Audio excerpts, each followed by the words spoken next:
Feedback is the key to learning. Preceptors enjoy working with students who learn quickly and take ownership for their own learning while on placement. Tom, I plan to have my learning objectives completed by Wednesday. In the meantime, I'd like to learn more about your caseload and get an understanding of the scope of your role so that I can set realistic objectives for my placement.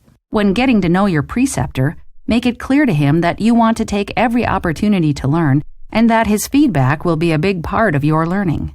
Observe your preceptor and her colleagues carefully, learning from their modeled actions. Receive feedback non-defensively. Ask for specifics and be appreciative. If your preceptor misinterprets a fact, diplomatically explain your view. Ask appropriate questions to clarify and get more information. Take informed risks, for you, not the client. Stretch beyond your usual comfort level. If your preceptor seems too busy to be there for you, be assertive and let her know what you need from her in order to succeed. Follow through. Complete agreed-upon tasks on time. Try out your preceptor's suggestions and report back on results. Persist with difficult tasks, even when you're discouraged. Return the favor. Regularly give your preceptor feedback about her performance as your preceptor and about the placement experience in general.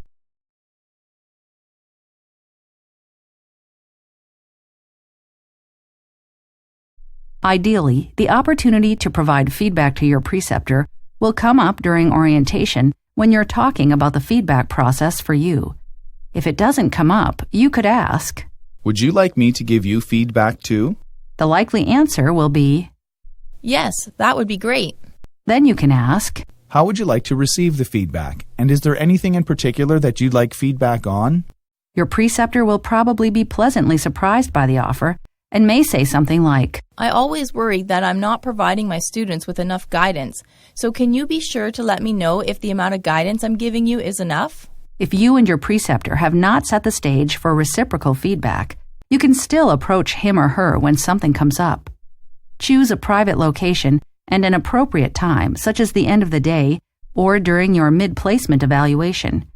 Here's an example of how you could start off.